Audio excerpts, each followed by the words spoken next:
সকলোকে মোৰ অন্য এটা ভিডিঅ'লৈ স্বাগতম জনাইছোঁ। পবিত্ৰ ভাদ মাহ অসমৰ প্ৰত্যেকটো নামঘৰতে এতিয়া হৰিনামৰ ধ্বনিৰে মুখৰিত হৈ আছে। আমাৰ নামঘৰৰো তাৰ ব্যতিক্ৰম নহয়।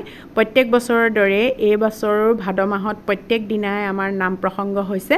পুৱাৰ ভাগত আমাৰ নামঘৰীয়া যিজন তেখেতে নাম লয়, তাৰ পাছত দুপৰীয়া ভাগত আমাৰ আইসকল একত্ৰিত হৈ সকলোৱে সমূহীয়াকৈ নাম লওঁ। আকৌ সন্ধিয়ালৈ ভকতসকলে আহি নাম প্ৰসংগ কৰে। এনেদৰে গোটেই দিনটো ভগৱানৰ গুণানুকীৰ্তনে পাৰ হৈ যায় আৰু প্ৰত্যেকটো নামঘৰতে আমাৰ অসমৰ এই পৰিৱেশটো বিৰাজমান হৈ আছে। আমাৰ দুজন মহাপুৰুষৰ জন্ম মৃত্যুৰ তিথি এই ভাদ মাহতে পৰে, গতিকে আমি অসমীয়া সমাজে এই মাহটো অতি পবিত্ৰ হিচাপে ধৰি লওঁ। আজি দেওবাৰৰ দিনটোত আমাৰ সমূহীয়া নাম প্ৰসংগ হয়, গতিকে আইসকল আৰু ভকতসকল একেলগে হৈ আমি দেওবাৰৰ দিনটোত নাম প্ৰসংগ কৰোঁ। প্ৰত্যেকেই নামঘৰলৈ আহিলে সন্মুখতে এখন শৰাই থাকে আৰু সেই শৰাইখনতে তামোল পাণ অৰিহণা দি প্ৰথমতে সেৱা লয়। তাৰ পাছত আমাৰ সমূহীয়া নাম প্ৰসংগ হ'ব। আৰু এই ভাদ মাহতে প্ৰত্যেকৰে ঘৰৰ পৰা একোখনিকৈ শৰাই নামঘৰত আগবঢ়োৱা হয় আৰু যিসকলে শৰাই আগবঢ়ায় তেখেতসকলে সেই দিনটোত ভকত আৰু আইসকলক শুশ্ৰূষা কৰে। মাহ প্ৰসাদৰ লগতে তামোল পাণ আৰু চাহ জলপানৰো যোগান ধৰে। প্ৰচণ্ড ৰ'দ আৰু উৎকট গৰমক নেওচিও যিসকলে নামঘৰৰ প্ৰতি ভক্তি ভাৱ আৰু শ্ৰদ্ধা আছে তেখেতসকলে কিন্তু নামঘৰলৈ নহাকৈ থাকিব নোৱাৰে। ইমান গৰমতো কিন্তু নামঘৰত উপস্থিত থাকিবই, হৰিৰ গুণানুকীৰ্তন শুনিবই।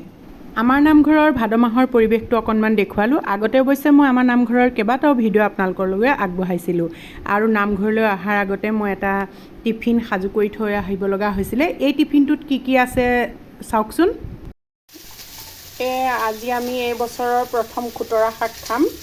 বজাৰৰ পৰা ধুনীয়া খুতৰা শাক এমুঠি লৈ আহিলে, বাচি কুচি লৈ পেলাই আৰু মিহিকৈ কাটি ল'লোঁ। তাৰ পাছতে ল'লোঁ এয়া বিলাহী এটা আৰু ঔটেঙা দুবাকণি সৰু সৰুকৈ কাটি ল'লোঁ। মাছখিনি আধা ভজা কৰি ল'লোঁ। কেৰাহীত তেল গৰম কৰি তাতে দিলোঁ মেথি গুটি আৰু মেথি গুটিখিনি পকাৰ লগে লগে ইয়াত বিলাহী আৰু ঔটেঙাখিনি ভাজি ল'ম। বিলাহীখিনি অলপ দেৰি গলি যোৱা যেন দেখিলে ইয়াতে মিহিকৈ কাটি লোৱা যিখিনি খুতৰা শাক, সেই খুতৰা শাকখিনি ঢালি দিলোঁ আৰু খুতৰা শাকখিনি ঢালি দি পেলাই আকৌ অকণমান লৰাই দিলোঁ, গোটেইখিনি পাচলি যাতে মিলি যায়।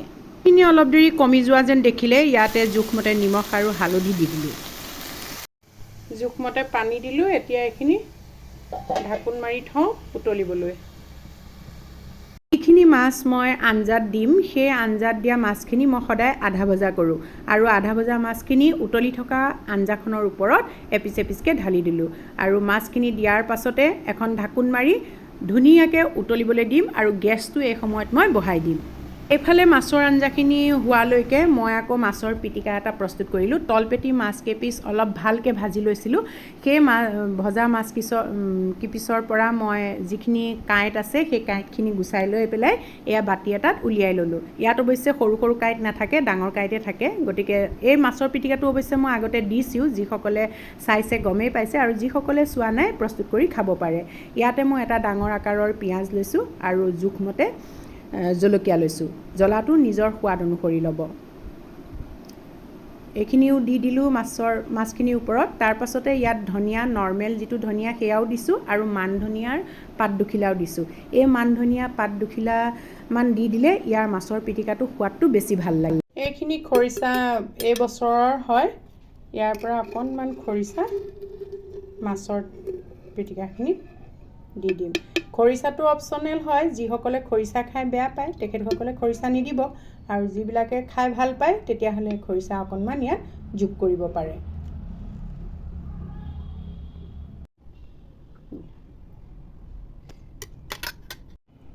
এতিয়া ইয়াতে জোখমতে নিমখ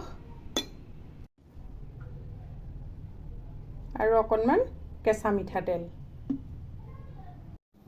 মই পিটিকা যদি বনাওঁ তেতিয়াহ'লে অকণমান পকা তেল ব্যৱহাৰ কৰোঁ।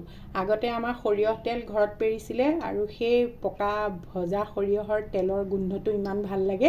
তেতিয়া এনেকৈ পকা তেল নেকাঢ়িলেও হয়, সেইখিনি তেলৰ গোন্ধতে খাব পাৰি। কিন্তু আমি এতিয়া ঘৰতে পকা তেল এনেকৈ কৰোঁ, তেলখিনি গৰম কৰি তাতে পিঁয়াজ দি দিম আৰু পিঁয়াজখিনি যেতিয়া নিজে নিজে ধুনীয়া এটা জ্বলাৰ এটা গোন্ধ আহিব আৰু সেইখিনি যেতিয়া পিটিকাখিনিত সানি দিওঁ তেতিয়া তাৰ পিটিকাখিনিৰ গোন্ধটো বহুত ধুনীয়া হয়। এইখিনি এতিয়া যিখিনি মাছৰ পিটিকা তাৰ ওপৰত ঢালি দিম আৰু এইফালে মোৰ মাছৰ টেঙা আঞ্জাখিনিও হৈ গ'ল। ইয়াৰ ওপৰত ধনিয়া ছটিয়াই দি এতিয়া কেৰাহীৰ পৰা বেলেগ এটা পাত্ৰলৈ কাঢ়ি ৰাখিম। এইটো এটা অকণমানি চেনিকলৰ কলডিল হয়। এইটো বইল কৰিম সেইকাৰণে ইয়াক মিহিকৈ নাকাটো, অলপ ডাঙৰ ডাঙৰকৈ ৰাখিম।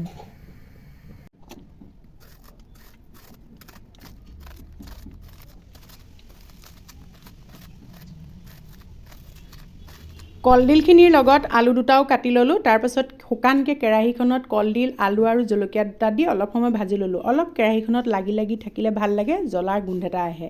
এতিয়া ইয়াতে জোখমতে নিমখ দিলোঁ আৰু পানী দি পেলাই এইখিনি ঢাকোন মাৰি সিজিবলৈ দিম।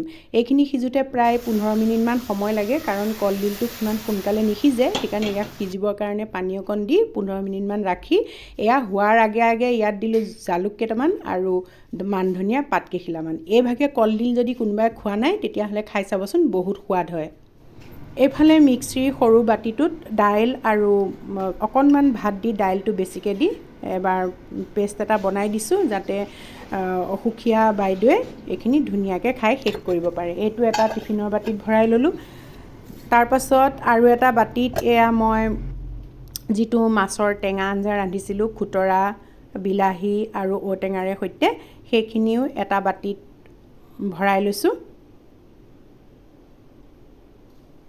এইখিনি ভৰাই লৈ সাঁফৰখন মাৰি দিলোঁ।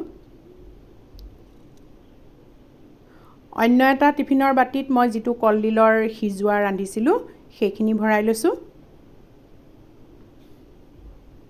এই কলডিলৰ সিজোৱাটো খাব খুব ভাল লাগে। আৰু টিফিনৰ ষ্টেণ্ডডালত এতিয়া এটা এটাকৈ টিফিনৰ বাতিবোৰ দি গৈছোঁ। প্ৰথমতে বাইদেউৰ যিখিনি খিচিৰি সেইখিনি দি ল'ম, তাৰপাছত টেঙা আঞ্জা, ওপৰত কলডিলৰ যিখন ভাজি সেয়া দিছোঁ আৰু এইফালেদি যিখিনি মই মাছৰ পিটিকা বনাই লৈছিলোঁ সেয়া মাছৰ পিটিকা নেমু আৰু জলকীয়া দি পেলাই এই বাতিটো এনেকৈ বেলেগকৈ দি পঠিয়াইছোঁ। বেলেগ এটা হটকেছত ভাতখিনি বেলেগকৈ ভৰাই দিছোঁ আৰু গোটেই ডাঙৰ হটকেছটোত যিখিনি টিফিন বাতি ভৰাই লৈছিলোঁ সেইখিনি এতিয়া ডাঙৰ হটকেছটোত ভৰাই লৈ টিফিনটো পেক কৰি বেগত ভৰাই এওঁক এতিয়া হস্পিটেললৈ দি পঠিয়াওঁ। আৰু এই ডিউটিটো মোৰ প্ৰায় এমাহমান চলিছে। আৰু হস্পিটেলত কোনোবা যদি থাকে তেতিয়াহ'লে এনেকৈ নিজে ৰান্ধি বাঢ়ি খুৱাই বোৱাই ভালো লাগে। এয়া এওঁক দি পঠিয়াই মই আজৰি হৈছোঁ। এতিয়া মই নামঘৰলৈ যাওঁ। আজি মোৰ যদি ভিডিঅ'টো ভাল লাগিলে তেতিয়াহ'লে লাইক, কমেণ্ট আৰু শ্বেয়াৰ কৰিব। যদি আপুনি মোৰ চেনেললৈ নতুনকৈ আহিছে তেতিয়াহ'লে প্লিজ চেনেলটো ছাবস্ক্ৰাইব কৰিব। পুনৰ এটা নতুন ভিডিঅ' লৈ আপোনালোকৰ মাজলৈ আহিম। আজিলৈ সামৰোঁ।